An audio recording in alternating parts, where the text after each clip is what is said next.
ॐ मुनित्रयं नमस्कृत्य युक्तिः परिभाव्य च वैयाकरणसिद्धान्तकौमुदीयं विरच्यते। सर्वेभ्यः श्रोतृभ्यः नमः।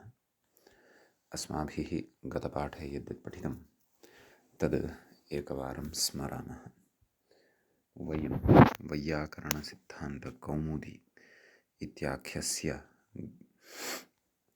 ग्रन्थस्य षड्लिङ्गप्रकरणे भवामः। अस्य प्रकरणस्य तत्र प्रथमम् उपप्रकरणम् अजन्तपुल्लिङ्गम् इत्याख्यं गतपाठे सम्पन्नतां गतम्। तस्य प्रकरणस्य 90तमः पाठः गतपाठः अस्माकं क्रमे सम्पन्नः। तस्मिन् पाठे वयं गोशब्दविषये सर्वादौ पठितवन्तः। तत्र गवागवे गोः इत्यादीनि रूपाणि साधितानि। ततश्च तत्र ओतोणिदिति वाच्यम् इति भाष्यव्यवहारात् ज्ञातः यः सिद्धान्तः सः अपि अस्माभिः तत्र पठितः। विहितविशेषणञ्च इति तत्र उक्तं।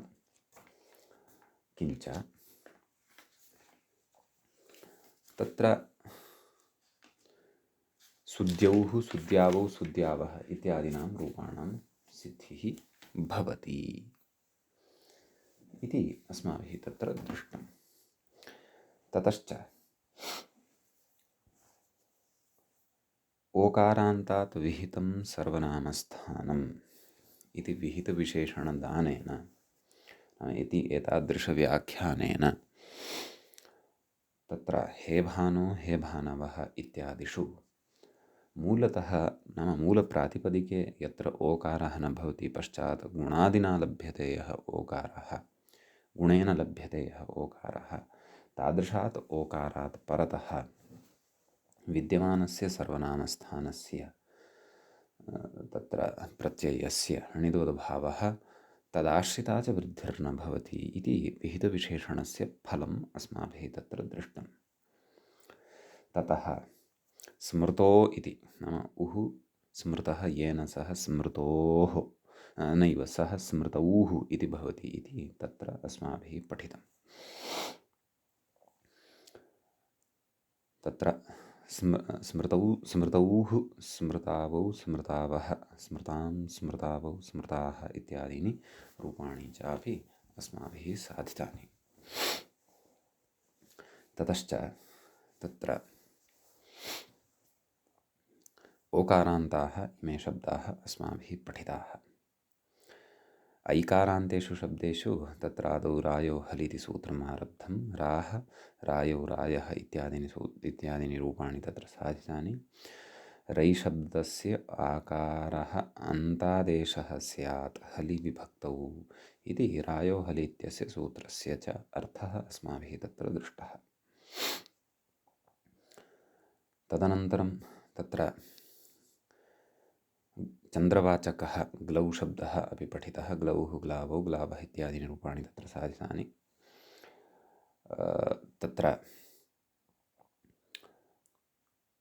ततः तत्र जनौः इत्यपि रूपम् अस्माभिः दृष्टं। व्याख्यात्रा तत्र तद्रूपम् उक्तं। जनान् अवति इति जनौः तत्र क्विपि सति जनावौ जनावः जनौः जनावौ जनावः इत्यादीनि अपि रूपाणि भवन्ति। तत्र औतोंशसोः इत्यस्य प्रवृत्तिः तु न भवति, यतोहि अय्यौच् इति सूत्रेण ओदौतोः सावर्ण्यस्य अभावः भवति। नाम अय्यौच् इति सूत्रारम्भसामर्थ्यात् एकारस्य ऐकारस्य ओकारस्य औकारस्य च मिथः सावर्ण्यं न भवति इति तत्र अस्माभिः प्रकरणस्य अन्ते सिद्धान्तः श्रुतः पठितः। एवं रीत्या अयम् अन्तिमः पाठः प्रकरणस्यास्य 90तमः पाठः सम्पन्नञ्च इदं प्रकरणं गतपाठे। अधुना तावत् वयं षड्लिङ्गप्रकरणस्य द्वितीयं प्रकरणं प्रविशन्तः स्मः। प्रकरणस्य आरम्भे ग्रन्थकारः कथयति अथाजन्तस्त्रीलिङ्गप्रकरणम् इति। त्रिधा अजन्तशब्दाः वर्तन्ते, त्रिधः च हलन्तशब्दाः वर्तन्ते पुल्लिङ्ग स्त्रीलिङ्ग नपुंसकलिङ्गक्रमेण इति षड्लिङ्गप्रकरणस्य आरम्भसमये अस्माभिः उक्तम् आसीत्। अतः स्त्रीलिङ्गस्य अधुना क्रमः, अतः स्त्रीलिङ्गशब्दानाम् इदानीं व्याख्या क्रियते। अत्र अपि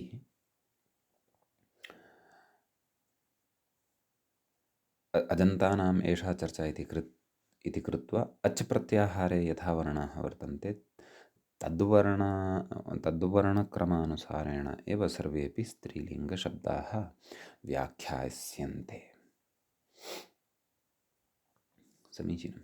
व्याख्याता कथयति अथ अजन्तस्त्रीलिङ्गशब्दाः निरूप्यन्ते रमेति। तत्र रमा इति प्रथमः शब्दः स्वीकृतः। आकारान्तः शब्दः एषः भवति। समीचीनं। तत्र व्युत्पत्तिं कथयति व्याख्याता, पश्यन्तु। रमते इति रमा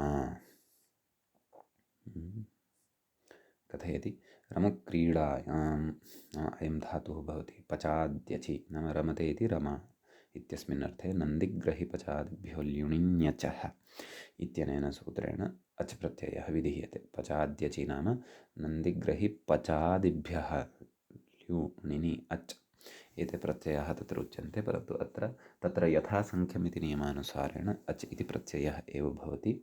तदिदम् अस्माभिः इतोपि स्पष्टतया ज्ञास्यते यदा वयं तत्र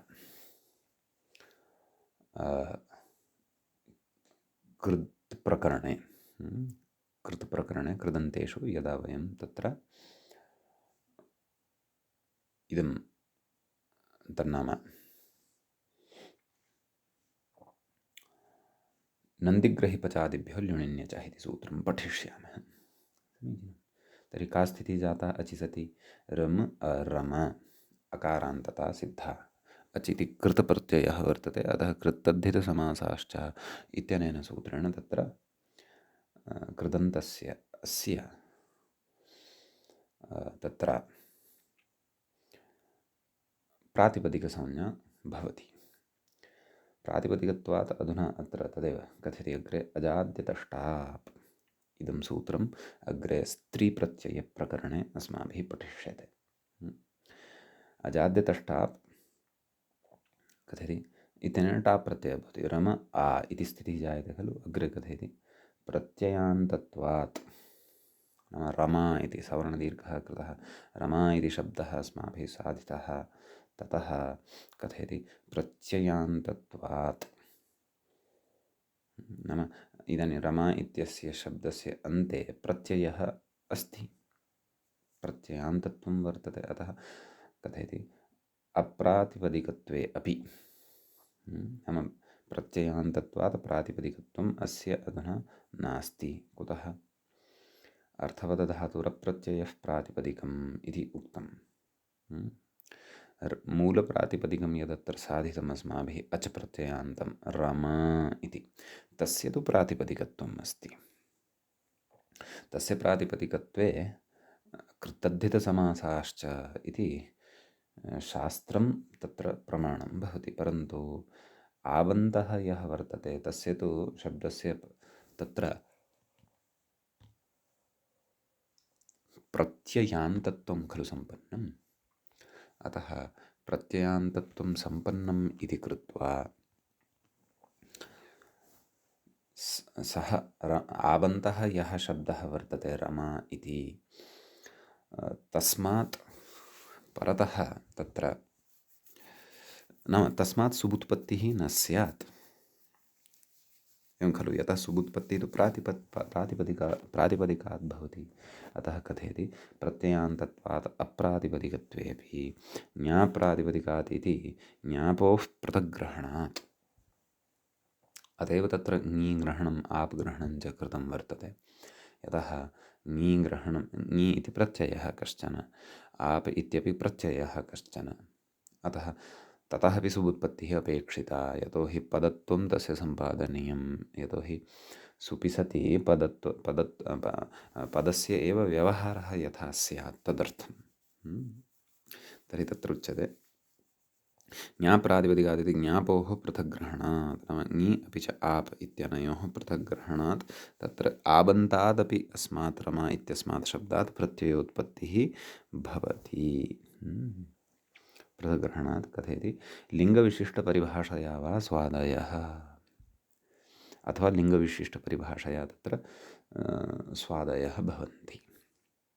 प्रातिपदिकग्रहणे लिङ्गविशिष्टस्यापि ग्रहणं, रम इति प्रातिपदिकं यत् साधितं तेन तत्र लिङ्गविशिष्टस्यापि, नाम स्त्रीलिङ्गविशेषस्यापि, स्त्रीलिङ्गसहितस्यापि प्रातिपदिकस्य तत्र ग्रहणं भवति।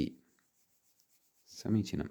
अतः तत्र अनया परिभाषया वा तत्र अस्माभिः सुबुत्पत्तिः कर्तुं शक्यते, स्वादयः विधातुं शक्यन्ते। तर्हि ज्ञापोः ग्रहणं कुतः एवं खलु इति चेत्, ज्ञापोः ग्रहणम् एतदर्थं यत् तद्धितोत्पत्तिः ज्ञाभ्यां प्राग् यथा स्यात्, ज्ञाभ्यां परतः न भवेत्, तेन लोहिनिका लोहितिका, आर्यका आर्यिका इति उभयविधमपि रूपं सिद्धं यथा स्यात् इति अस्माभिः ज्ञाप्रातिपदिकात् इत्यत्र पठितमासीत्, भवन्तः स्मरेयुः। समीचीनम्। अस्तु, अग्रे तर्हि रमा सुप्रत्ययः, स्वादयः इत्युक्तं खलु, नाम ततः स्वादयः भवन्ति, स्वादिनां सु इति अवशिष्यते, अतः अत्र रमा इत्यस्मात् सुप्रत्ययः भवति। रमा सु इत्यवस्थायां कथयति अग्रे, हल्ङ्याप् इति सुलोपः, हल्ङ्याभ्यो दीर्घात् सुतिस्य वृत्तं हल् इति सूत्रम् अस्माभिः पठितमेव, तेन अत्र सोर्लोपः भवति, प्रथमाविभक्तेः एकवचने रमा इति रूपं सिद्धं भवति। समीचीनम्। कथयति अग्रे व्याख्याता, अथ रमा औ इति स्थिते, नाम प्रथमाविभक्तेः द्विवचनस्य क्रमः अधुना वर्तते, परतः औ इति प्रत्ययः भवति। समीचीनम्। अतः रमा औ इत्यस्याम् अवस्थायाम् औङ आपः, नाम सूत्रमारभ्यते औङ आपः इति। तत्र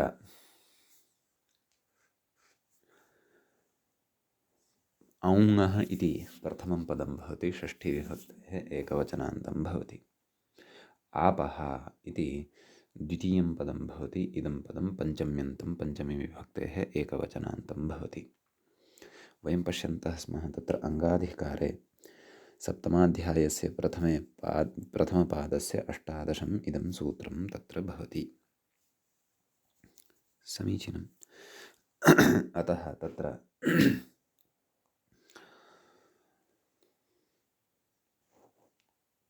कथयति व्याख्याता, आप इति पञ्चम्यन्तं, नाम आपः इति पञ्चम्यन्तं वर्तते, प्रत्ययग्रहणपरिभाषया आबन्तं विवक्षितम्। प्रत्ययग्रहणे तदन्ताः ग्राह्याः इति परिभाषाबलात् आबन्तस्य एव अत्र ग्रहणं भवति इति भावः। समीचीनम्। अङ्गस्य इति अधिकृतं पञ्चम्या विपरिणम्यते, अङ्गाधिकारे इदं सूत्रं भवति। सम्यक्। अग्रे कथयति औङः इति षष्ठी, तदपि उक्तमेव, जसः शी इत्यतः शी इत्यनुवर्तते, तस्मात् सूत्रात् शी इत्यस्य अनुवर्तनं भवति। जसः शी इति च सूत्रम् अस्माभिः अजन्तपुल्लिङ्गप्रकरणे पठितं। समीचीनम्।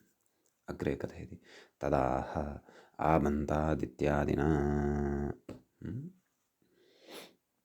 मूले सूत्रार्थं पश्यामः।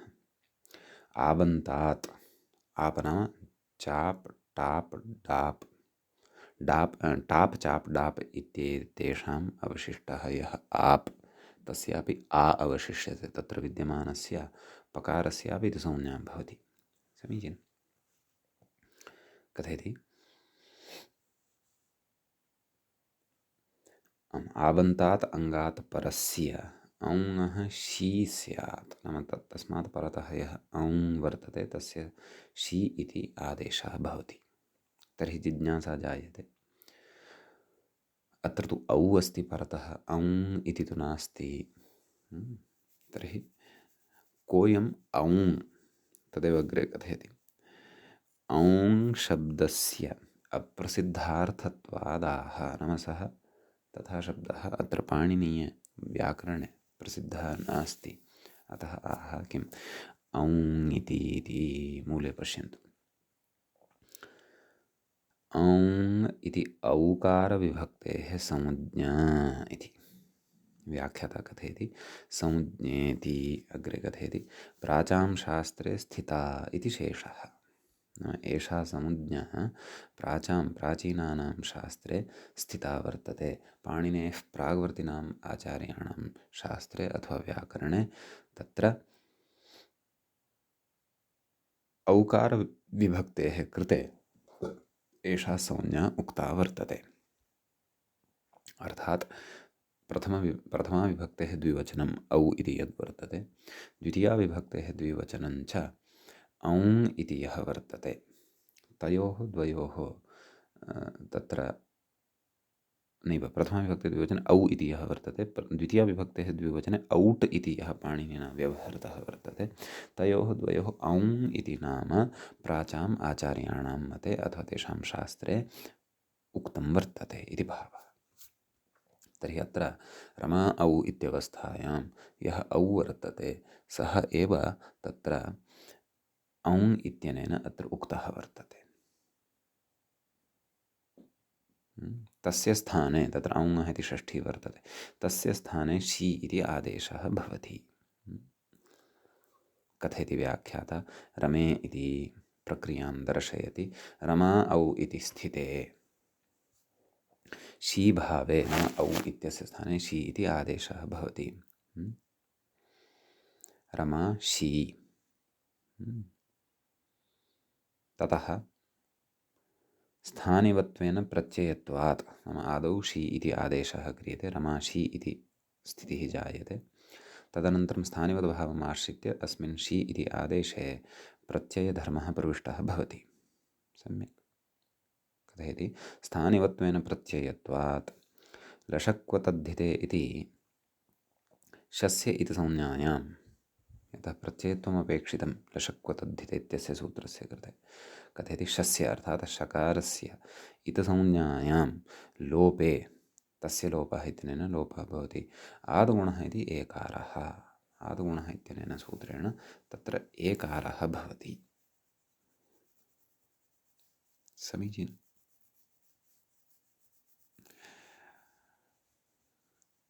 एवं किल। अतः रमे इति द्विवचने रूपं सिद्धं भवति। अग्रे कथयति, यस्येति च इति लोपस्तु न, नाम रमा औ, रमा इ इत्यवस्थायां यस्येति च इत्यनेन औ रमा इत्यत्र विद्यमानस्य आ इत्यस्य लोपः भवेत्। यतः यस्येति च इत्यस्य सूत्रस्य यानि निमित्तानि सन्ति तानि सर्वाणि अपि अत्र श्रूयमाणानि वर्तन्ते, अतः कृत्वा, परन्तु सः लोपः तु न भवति। कुतः? यतः यस्येति च इत्यनेन भसंज्ञकस्य एव अकारस्य इकारस्य वा लोपः क्रियते। प्रकृते तु अजादिः विभक्तिः परतः वर्तते, अपि च सर्वनामस्थानविभक्तिः परतः वर्तते। अजादिः एव अपेक्षिता भवति परतः प्रत्ययः, कश्चन प्रत्ययः अजादिः वा यजादिः एव अपेक्षितः भवति भसंज्ञार्थं, यचिभम् इति, तच्च पूर्वम् अस्माभिः पठितम्। अत्र अजादिः अस्ति, परन्तु असर्वनामस्थानं नास्ति, सर्वनामस्थानसंज्ञकः वर्तते। तस्मात् कारणात् अत्र भसंज्ञा नास्ति रमा इत्यस्य। रमा इत्यस्य भ संज्ञा नास्ति इति कृत्वा यस्य च इत्यस्य अत्र प्रवृत्तिः न भवति। अतः रमा इत्यत्र यः आकारः अस्ति सः तथैव तिष्ठति। अतः रमा इ मेलनेन गुणे सति तत्र रमे इति रूपं सिद्धं भवति। अग्रे कथयति, जसि सवर्णदीर्घं मत्वा आह, जस् प्रत्ययः परतः भवति, तस्य अस् इति अवशिष्यते।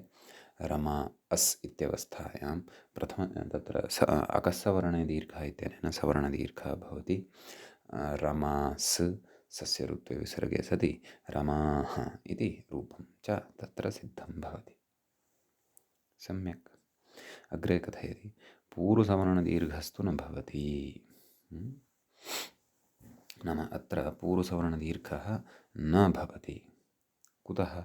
दीर्घाज्जसि इति च निषेधात्। यद्यपि पूर्वसवर्णदीर्घे सत्यपि अत्र रमास् इति रूपं भवितुम् अर्हति, परन्तु तत्र निषेधः प्राप्नोति। दीर्घात् जसि इति च परतः पूर्वसवर्णदीर्घनिषेधः न भवति इति तस्य सूत्रार्थः। तस्य विषये अस्माभिः पूर्वं पठितञ्च, सूत्रार्थोऽपि दृष्टः। अतः न्याय्यत्वात् तत्र सवर्णदीर्घस्य बाधः एव अत्र कर्तव्यः। पूर्वसवर्णदीर्घस्य अत्र बाधः एव अवगन्तव्यः।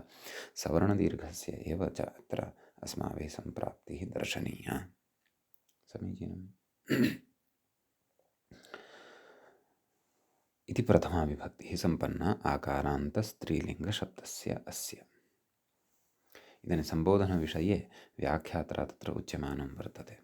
आरम्भः क्रियमाणः वर्तते। कथयति हे रमा स् स् अर्थात् सुप्रत्ययः, सु इत्यस्य स् इति अवशिष्यते।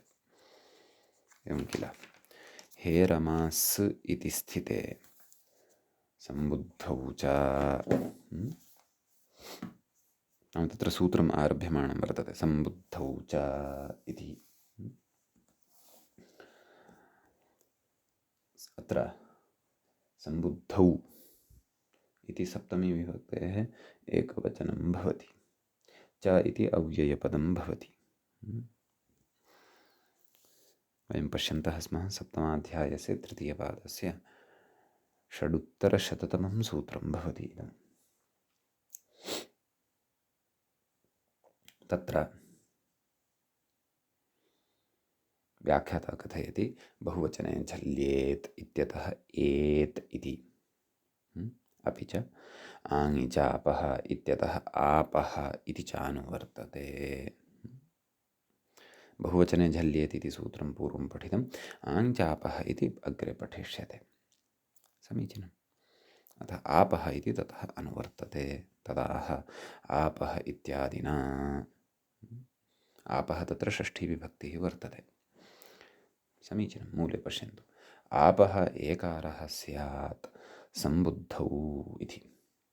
तत्र आप इति प्रत्ययरूपस्य षष्ठी विभक्तिः वर्तते आपः।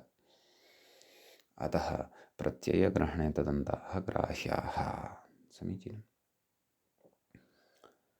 एवं किल। कथयति तदाह आप इत्यादिना। मूले पश्यन्तु। आपः एकारः स्यात् सम्बुद्धौ, नाम आबन्तः यः शब्दः वर्तते तस्य आबन्तस्य एकारः भवति, नाम एकारः इति आदेशः भवति। तत्रापि आबन्ते यः अन्ते वर्तते तस्य स्थाने एव तत्र एत्वं भवति। समीचीनम्। अलोन्त्यस्य परिभाषया अन्त्यस्य स्थाने एव भवति। कथयति कदा सम्बुद्धौ, नाम सम्बुद्धिसंज्ञकः कश्चन यदा परतः भवति। सम्बुद्धिः च सम्बोधने सुप्रत्ययस्य एव भवति इति एकवचनं सम्बुद्धिः इत्यत्र अस्माभिः तत्र अजन्तपुल्लिङ्गप्रकरणे पठितं। समीचीनम्। अग्रे कथयति आवन्तस्य इत्यर्थः इत्युक्त्वा अग्रे कथयति अलोन्त्यस्य। तदपि मया उक्तं, व्याख्यात्रा स्मारितं च। अग्रे अस्ति हे रमे स, नाम रमे पश्यन्तु तत्र आकारस्य स्थाने एत्वं जातं खलु। अतः हे रमे स इति स्थितिः जाता। कथयति इति स्थिते प्रक्रियां दर्शयति। एङ्घ्रस्वात् इति सम्बुद्धिलोपः। तेन सूत्रेण सम्बुद्धेः लोपः भवति। अतः हे रमे इति रूपं सिद्धं भवति सम्बोधने एकवचने। अन्येषाम् आकारान्तस्त्रीलिङ्गशब्दानां सर्वेषामपि एवमेव अस्माभिः व्यवस्था ज्ञातव्या। तत्र व्याख्याता कथयति हल्ङ्यादिलोपस्तु न, नाम प्रकृते हल्ङ्यादिलोपः भवतु, आबन्तः वर्तते शब्दः एषः, आप् अन्ते अस्ति एव, न न सः लोपः न भवति। कुतः कथयति परत्वात् प्रतिपदोक्तत्वात् च एत्वे कृते, हल्ङ्याभ्यो दीर्घात् श्रुतिसुपृक्तं हल् इति सूत्रापेक्षया सम्बुद्धौ च इति परत्वं भजते। कथयति परत्वात् प्रतिपदोक्तत्वात् च, एवं खलु, तत्र प्रतिपदोक्तत्वम् अपि अत्र वर्तते। आङिचापः इत्यस्मात् आपः इत्यस्यापि अनुवर्तनम् अत्र भवति, अतः प्रतिपदोक्तत्वम् अत्र वर्तते। अतः लक्षणप्रतिपदोक्तयोः प्रतिपदोक्तस्य एव ग्रहणम् इति न्यायेन सम्बुद्धौ च इत्यस्य एव अत्र प्रवृत्तिः, नाम इत्यनेन एव तत्र सोः लोपः वक्तव्यः। तदेव कथयति परत्वात् प्रतिपदोक्तत्वात् च एत्वे कृते, नाम एत्वम् आदौ भवति। कथयति हल्ङ्यादिलोपस्य अप्रवृत्तेः, हल्ङ्यादिलोपस्य अत्र प्रवृत्तिः न भवति इति, एवं खलु। कथयति एङ् ह्रस्वात् इति लोपस्य एव, नाम हल्ङ्यादिलोपस्य अप्रवृत्तिः अस्ति इति कृत्वा एङ् ह्रस्वात् सम्बुद्धेः इति लोपस्य एव अत्र परत्वेन न्याय्यत्वात् इति भावः। अतः एङ् ह्रस्वात् सम्बुद्धेः इत्यनेन एव अत्र परतः विद्यमानस्य लोपस्य एव अत्र प्रवृत्तिः भवतु इति भावः। नाम परत्वात् अत्र एत्वमादौ प्रवर्तते, ततः एत्वस्य अनन्तरं नाम हल्ङ्यादिसूत्रापेक्षया अन्यदपि सूत्रं यत् परतः वर्तते एङ् ह्रस्वात् सम्बुद्धेः, तस्य एव अत्र प्रवर्तनं भवति इति भावः। अपि च प्रतिपदोक्तत्वात् इति उक्तवान् खलु, लक्षणप्रतिपदोक्तयोः प्रतिपदोक्तस्यैव ग्रहणं भवति इति, प्रतिपदोक्तस्यैव ग्रहणं भवति इति यदुच्यते, किं तस्य अत्र प्रवृत्तिः अस्ति वा इति चिन्तनीयं। नाम प्रतिपदोक्तत्वं कस्य कृते उच्यमानं वर्तते, सम्बुद्धौ च इत्यत्र यः आप् उक्तः सः वा, यदि अत्र आङिचापः नाम तस्मात् आपः अनुवर्तनं भवति, आप् अत्र प्रतिपदमेव उक्तं वर्तते, अतः प्रतिपदोक्तत्वं तस्य वर्तते इति चेत् तर्हि हल्ङ्याभ्यो दीर्घात् श्रुतिसुपृक्तं हल् इत्यत्रापि आप् ग्रहणं कृतम् एव वर्तते खलु, एवं किल। अतः परत्वात् अत्र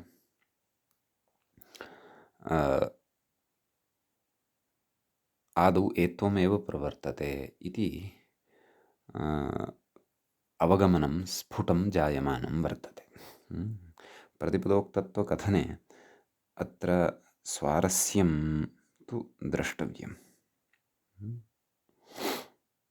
तत्र वस्तुतः तत्त्वबोधिनिकारः अपि इदमेव वदन्नस्ति, पश्यन्तु, न चात्र हल्ङ्यादिनैव सुलोपः अस्तु प्रत्ययलक्षणन्यायेन सम्बुद्धौ च इति एत्वस्यापि प्रवृत्तिसम्भवात् इति शङ्क्यम्। परत्वात् प्रतिपदोक्तत्वात् च एत्वे कृते इदं तेनापि उक्तम्। अतः अवश्यम् उद्ग्रन्थे अयं विचारः उक्तः स्यात्। एत्वे नाम एत्वविधायकस्य शास्त्रस्य प्रतिपदोक्तत्वं तत्र वर्तते इति भावः, एवं खलु। तर्हि प्रतिपदोक्तत्वं नाम सत्यं, वस्तुतः तत्र तेन सूत्रेण तु दीर्घविधानम् उच्यते, नैव, तेन सूत्रेण तु लोपः उच्यते दीर्घात् आबन्तात् परतः।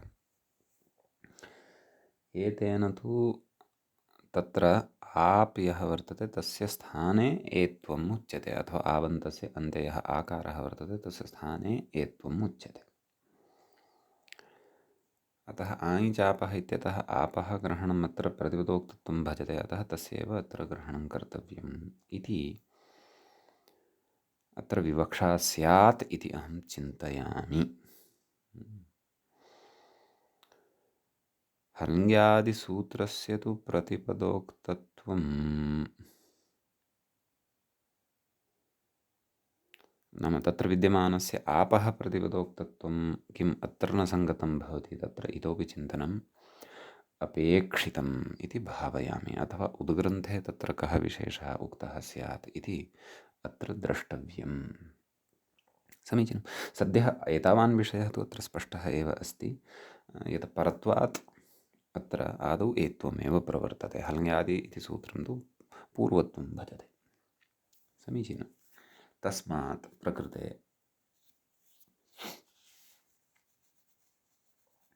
तत्र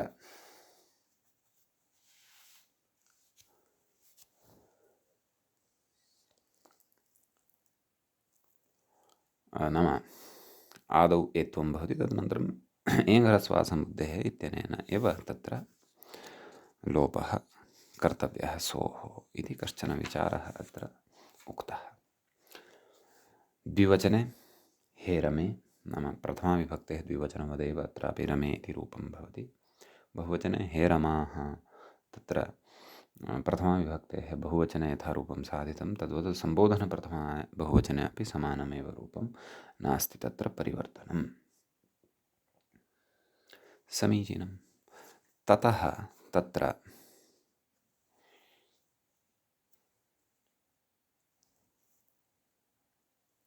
द्वितीया विभक्तिः वर्तते।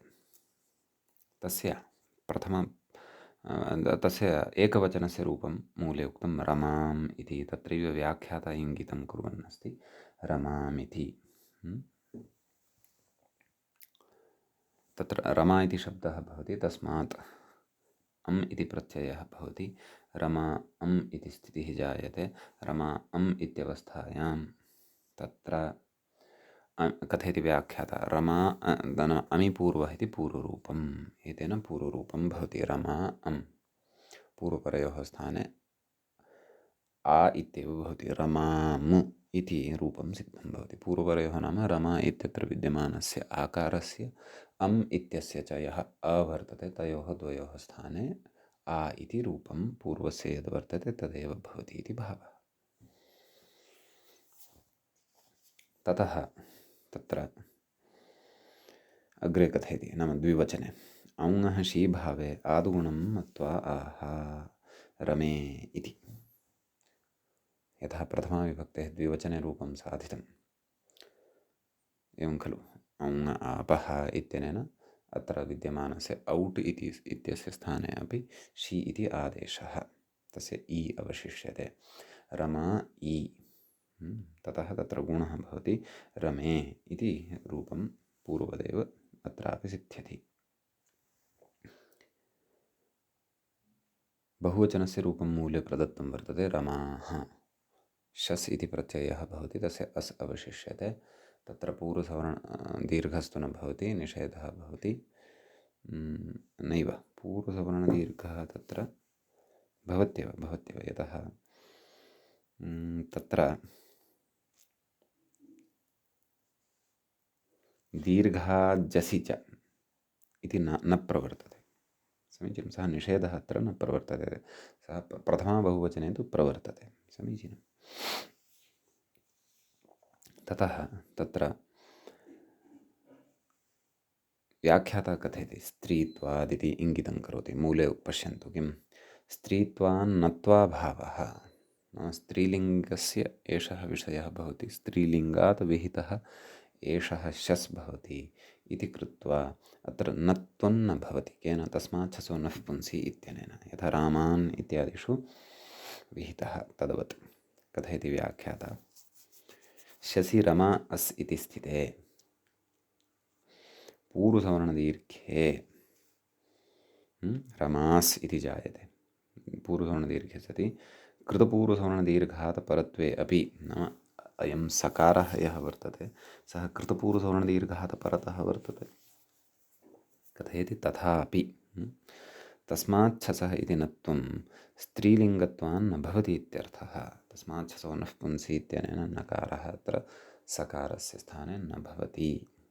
अतः सस्य ऋत्वविसर्गे सति रमाः इत्येव रूपं द्वितीया विभक्तेः बहुवचने अपि भवति इत्यर्थः। अन्यथा तत्र पुंसि इति पदग्रहणं न क्रियते स्म तर्हि तत्रापि नाम अत्र स्त्रीलिङ्गे अपि नत्वं प्राप्नोति स्म। रमान् इति स्त्रीलिङ्गे अनिष्टं रूपं भवति स्म। समीचीनम्। इति द्वितीया विभक्तिः। तृतीया विभक्तिसन्दर्भे कथयति रमा इति स्थिते। इदानीम् अत्र विशिष्टा व्यवस्था काचित् पठनीया वर्तते। अर्थात् टा प्रत्ययः भवति, तस्य प्रत्ययस्य आ इति अवशिष्यते। कथयति रमा इति स्थिते आङ्चापः इति सूत्रम्। आङ्चापः अत्र प्रथमं पदं भवति आङि, द्वितीयं पदं भवति चापः। आङि इत्यत्र सप्तमी विभक्तिः भवति, एकवचनं च भवति। च इति तु अग्रे अव्ययपदं भवति। द्वितीयं पदं, तृतीयं पदं भवति आपः इति षष्ठ्यन्तं, षष्ठीविभक्तेः एकवचनान्तं तत्पदं भवति। सम्यक्। प्रकृते किं किम् अनुवर्तते तद् कथयन् अस्ति व्याख्याता। कथयति ओसि च इत्यनुवर्तते, तस्य समग्रस्यापि अत्र अनुवर्तनं भवति। कथयति आपः इति षष्ठी अङ्गस्य इति अधिकृतं तदन्तविधिः, नाम आबन्तम् इति अत्र अर्थः स्वीकृतः भविष्यति। ततः कथयति बहुवचने झल्येत् इत्यतः एदित्यनुवर्तते। तदाह आङि ओसि चेत्यादिना। मूले सूत्रार्थं पश्यामः। आङि ओसि च परे, नाम यदा आङ् परतः भवति, ओश्च यदा परतः भवति तदा आवन्तस्य अङ्गस्य एकारः स्यात्। नाम आवन्तं यदङ्गं वर्तते तस्य, नाम तस्यापि अन्ते यः वर्तते आ इति, तस्य स्थाने एकारः भवति इति भावः। समीचीनम्।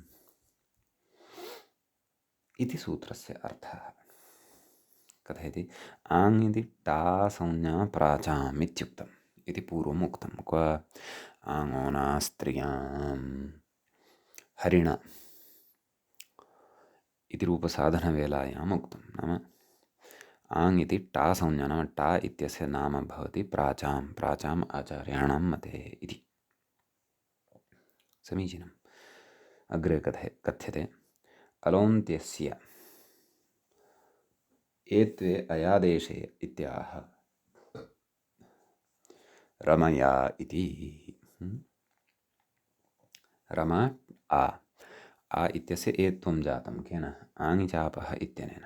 इदमेव एत्वम् ओसि परतः अपि भविष्यति, अतः तत्रापि इदं सूत्रम् अस्माभिः स्मर्तव्यं भविष्यति। ओस् इति च विभक्तिः षष्ठी द्विवचने, सप्तमी बहुवचने च भवति। सम्यक्। अतः रमा अत्र विद्यमानस्य आकारस्य एकारः रमे आ इत्यवस्थायाम् एकारस्य स्थाने अयादेशः रमय आ रमया इति रूपं तृतीया विभक्तेः एकवचने सिद्धं भवति। द्विवचनस्य रूपं मूले प्रदत्तं वर्तते रमाभ्यां। तत्र भ्याम् इति प्रत्ययः भवति, भ्यामि सति रमाभ्याम् इति सिद्धं भवति। सम्यक्। बहुवचने कथयति व्याख्याता रमाभिरिति। मूले बहुवचनस्य रूपं दत्तं वर्तते खलु, अतः रमाभिः इति कथयति। अग्रे अतोभिसः, नाम अतोभिस ऐस् इति यत् पूर्वं पठितम् इति तपरकरणात् ऐस् न, नाम अत्र भिसः स्थाने ऐस् इति आदेशः न भवति। यतः अकारान्तात् परतः विद्यमानस्य एव भिसः ऐसादेशः भवति इति भावः। एवं खलु? अतः तत्र भिस् भिस् एव तिष्ठति, तस्य ऐस् इति आदेशः न भवति। अतः रमाभिस्, रमा तत्र सस्यऋत्वे विसर्गे सति रमाभिः इति प्रयोगः सिद्धः भवति। समीचीनं। ततः तत्र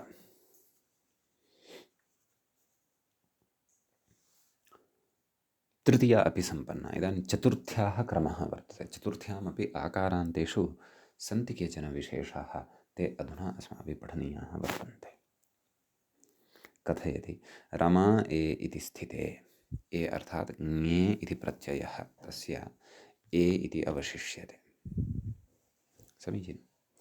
इति स्थिते नाम इत्यस्याम् अवस्थायां सूत्रं तत्र आरभ्यते याडापः इति। याडापः इति सूत्रे द्वे पदे स्तः। प्रथमं पदं भवति याट्। समीचीनं। प्रथमान्तम् इदं भवति, प्रथमाविभक्तेः एकवचनान्तं भवति। द्वितीयं पदं भवति आपः इति। इदं पदं षष्ठ्यन्तं पदं भवति। नैव, इदमपि पञ्चम्यन्तम् एव भवति, पञ्चमी विभक्तेः एकवचनान्तं भवति। तत्र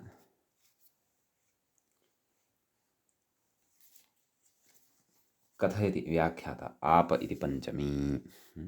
किं किम् अनुवर्तते तत् कथयति। घेर्ङिति इति इत्यतः ङिति इति अनुवृत्तं षष्ठ्या विपरिणम्यते। घेर्ङिति इत्यस्मात् ङिति इत्यस्य अनुवर्तनं भवति। सम्यक्। तदाह आपः परस्य, नाम सूत्रार्थं पश्यन्तु मूले। आपः परस्य नाम आवन्तः यः वर्तते शब्दः, तस्मात् परस्य ङिद्वचनस्य याडागमः स्यात्। ङिद्वचनानि च कानि? ङे, ङसि, ङस्, ङि, एतानि चत्वारि। सम्यक्। अर्थात् ङित् विभक्तयः इति भावः। कथयति ङिद्वचनस्य याडागमः स्यात्। याट् इति आगमः भवति। अयं टित् वर्तते, अस्य या इति अवशिष्यते। अतः टित्वात् यस्य उक्तः तस्य आद्यवयवत्वं भजते इति भावः। समीचीनं। तदेव व्याख्यात्रापि उक्तं टित्वात् आद्यवयवः।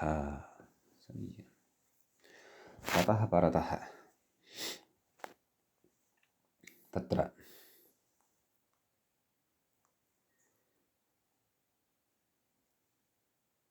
अग्रिमं सूत्रं नैव, पूर्वं पठितं सूत्रं स्मारयन् अस्ति। अस्माकं सविधे स्थितिः का लब्धा वर्तते? रमा या ए। रमा या ए इत्यवस्थायां वृद्धिरेचि इति यत् सूत्रं पूर्वं सन्धिप्रकरणे पठितं, तेन वृद्धिः भवति। का स्थितिः जायते? रमा यै, एवं खलु? रमा यै। तदेव व्याख्याता कथयति या ए इति स्थिते आकारस्य एकारस्य च स्थाने ऐकारः एकादेशः इति भावः। वृद्धिरेचि इत्यनेनापि एकादेशः क्रियते। सः च वृद्धिः इत्युच्यते। सः एकादेशः वृद्धिः इत्युच्यते इत्यर्थः। समीचीनं। तर्हि चतुर्थी विभक्तेः एकवचने रमा यै इति प्रयोगः साधितः। अन्येषु अपि सर्वेषु आकारान्तस्त्रीलिङ्गशब्देषु एषा व्यवस्था ज्ञातव्या। सम्यक्। अपि च आकारान्तः एव कुतः? ततः पूर्वं ह्रस्व अकारान्तो भवति खलु इति चेत्, नाम ह्रस्व अकारः अपि अस्ति खलु प्रत्याहारक्रमे अथवा अचाङ्क्रमे इति चेत् ह्रस्व अकारान्तस्त्रीलिङ्गशब्दाः न भवन्त्येव इति कृत्वा साक्षात् दीर्घ आकारान्तेभ्यः एव अत्र आरम्भः कृतः वर्तते। सम्यक्।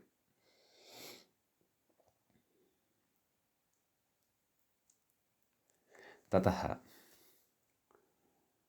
सवर्णेति अग्रे व्याख्याता कथयति। सवर्णदीर्घः पञ्चम्यां प्रविष्टः ग्रन्थकारः, परन्तु वयं चतुर्थीद्विवचनस्यापि रूपम् एकवारं वदामः। तत्र तृतीयाद्विवचने यथा रूपं तद्वत् चतुर्थीद्विवचने अपि रूपं भवति। रमाभ्याम् इति बहुवचने भ्यस् प्रत्ययः भवति, अतः रमाभ्यः इति रूपं तत्र भवति। अधुना पञ्चम्याः उपक्रमः समीचीनं। तत्र रमा इति मूलशब्दः भवति। ङसि इति प्रत्ययः तस्य अस् अवशिष्यते। षष्ठ्यामपि समाना एव प्रक्रिया एकवचने। सम्यक्। सवर्णेति मूले उक्तं पश्यन्तु। सवर्णदीर्घः कथयति। ङसि ङसोः रमा अस् इति स्थिते याडागमे नाम उभयत्र ङितप्रत्ययौ स्तः अथवा ङितप्रत्ययः उभयत्रापि वर्तते, अतः तस्य याडागमः भवति। रमा या अस्, रमा या अस् इति स्थितिः जायते पञ्चमी एकवचने षष्ठी एकवचने च। कथयति याडागमे अकस्सवर्णे दीर्घः इति सवर्णदीर्घ इति भावः मूले यदुक्तं तस्य अयमर्थः। अतः रमायास् इति स्थितिः जायते। मेलनेन रमायास् सस्य ऋत्वविसर्गे सति रमायाः इति रूपं सिद्धं भवति। अत्र व्याख्याता कथयति यडित्येव सुवचम् नाम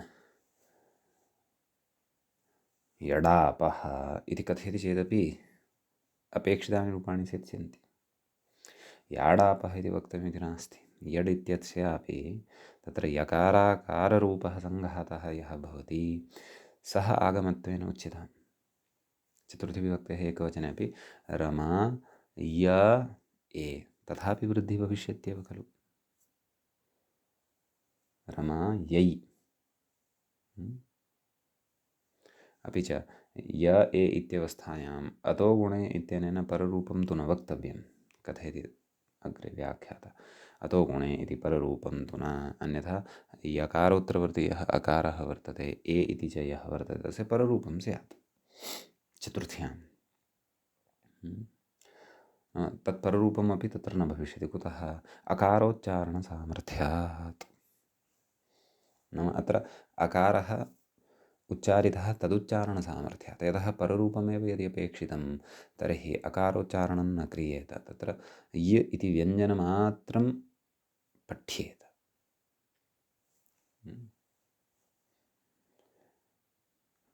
अतः यडागमं करोति चेदपि तत्र क्लेशः नास्ति। परन्तु स्पष्टप्रतिपत्त्यर्थं याडागमः एव उक्तः।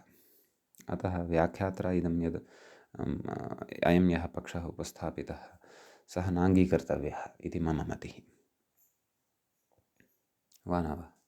यतः कश्चन कथयेत् अत्र अकारः नास्ति, अत्र अकारः उच्चारणार्थकः वर्तते। यड् इत्युक्ते सत्यपि अकारः उच्चारणार्थकः वर्तते। अन्यथा तस्य अभावे तत्र इट् इति उच्चारणे क्लेशः स्यात्। यट् अथवा उच्चारणसौकर्यार्थं सः अकारः गृहीतः।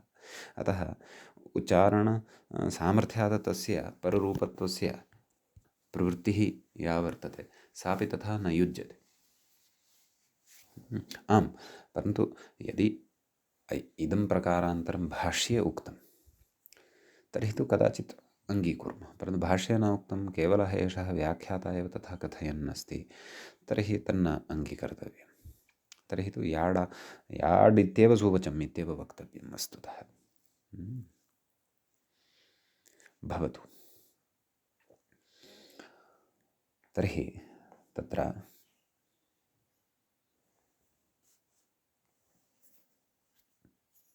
एतावता अस्माकं सविधे पञ्चमीविभक्तेः एकवचनं, षष्ठीविभक्तेः च एकवचनं सिद्धं वर्तते। इदानीं पञ्चमीविभक्तेः द्विवचनं पश्यामः। तत्र पञ्चमी द्विवचने भ्यामि सति रामाभ्यां रमाभ्याम् इत्येव रूपं बहुवचनेभ्यस् भ्यसि सति रमा तत्र रमाभ्यः इत्येव रूपं षष्ठीविभक्तेः एकवचनस्य च रूपं यथा पञ्चमीविभक्तेः एकवचनं साधितं तद्वद् तत्रापि रमायाः इति याडागमे सति सिद्ध्यति सम्यक्। ततः रमयोः इति उच्यते नाम षष्ठीविभक्तेः द्विवचनस्य रूपम् उच्यते मूले अपि रमायाः इत्युक्त्वा रमयोः इत्यस्ति रमा ओस् तत्र कथयति व्याख्याता आङ्जापः इति एत्वे तेन एत्वं विधीयते अयादेशे एवं खलु नाम रमा ओस् इत्यवस्थायां रमा इत्यत्र यः ओकारः आकारः वर्तते तस्य स्थाने एत्वं विधीयते रमे ओस् तदनन्तरम् अयादेशः भवति रमय ओस् रमयोस् सस्य ऋत्वविसर्गे सति रमयोः इति रूपं सिद्धं भवति कथयति अयादेशः इति भावः इदानीं षष्ठी बहुवचनस्य क्रमः वर्तते तत्र रूपं मूले उक्तं रमाणां तत्र रमा आम् इत्यस्यां स्थितौ प्रक्रियां दर्शयति व्याख्याता कथयति ह्रस्वनद्यापः नुटु इति इत्यत्र आप्ग्रहणान्नुटि नाम तत्र ह्रस्वनदि आपग्रहणमपि कृतं वर्तते अतः नुडागमः भवति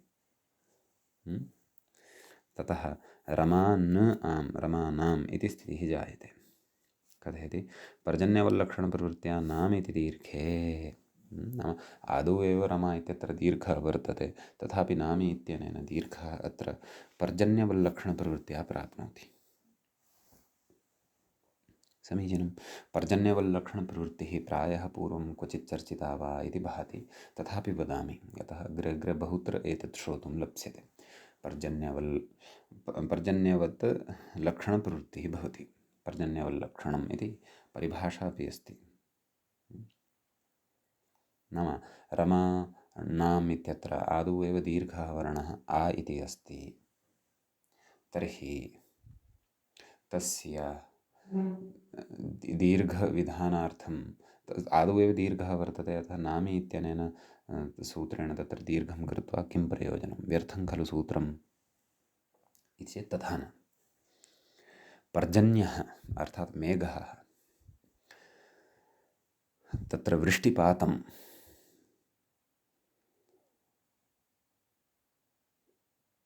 केवले तटे एव कुर्यात् समुद्रे न कुर्यात् अथवा नद्यां न कुर्यात् इति सम्भवति वा कदाचित् सम्भवेदपि परन्तु सर्वथा न सम्भवति तटप्रदेशे यत्र वृष्टिः जायमाना वर्तते तत्र समुद्रे अथवा नद्यामपि वृष्टिः भवति तटे अपि वृष्टिः भवति तेन समुद्रे अथवा नद्याम् एव नद्यां वृष्टिः जायमाना अस्ति इत्यनेन वृष्टिः व्यर्था इति तु न कथयामः खलु यतः सा तु तटे अपि जायमाना वर्तते तटे वृष्टेः प्रयोजनम् अस्ति भूमेः कृते आम् यदि समुद्रे एव वृष्टिः जायेत तदा कदाचित् प्रयोजनं न स्यात् परन्तु तादृशस्थानं यत्र तटप्रदेशः यत्र वर्तते तत्र समुद्रे अपि वृष्टिः यदि जायमाना वर्तते नाम तटे वृष्टिः यदि जायमाना वर्तते तर्हि तटे जायमाना सा वृष्टिः समुद्रे अपि पतन्ती वर्तते इति कृत्वा सा व्यर्था तु न भवति तद्वत् प्रकृतेपि तादृशी स्थितिः वर्तते तटः वर्तते रामाणां रामनां तत्र नामी इत्यनेन दीर्घरूपिणी वृष्टिः क्रियते समुद्रजलम् अथवा नद्याः जलं वर्तते रमाणां कुतः यतः तत्र आदौ एव जलं वर्तते किं तत् जलं दीर्घरूपं जलं तथापि तत्र दीर्घरूपिणी वृष्टिः जायमाना अस्ति इति कृत्वा सा वृष्टिः व्यर्था अस्ति इति तु कथयितुं न शक्यते इति अभिप्रायः भवति पर्जन्यवल्लक्षणप्रवृत्तिः इत्यस्य न्यायस्य अतः कथयति इत्यत्र आवग्रहणान्नुटि पर्जन्यवल्लक्षणप्रवृत्त्या नामीति दीर्घे अट्कुप्वाङ्नुम् इति णत्वमिति भावः नाम इत्यनेन दीर्घः अत्रापि कर्तव्यः न्याय्यत्वात् पर्जन्यवल्लक्षणप्रवृत्त्या वा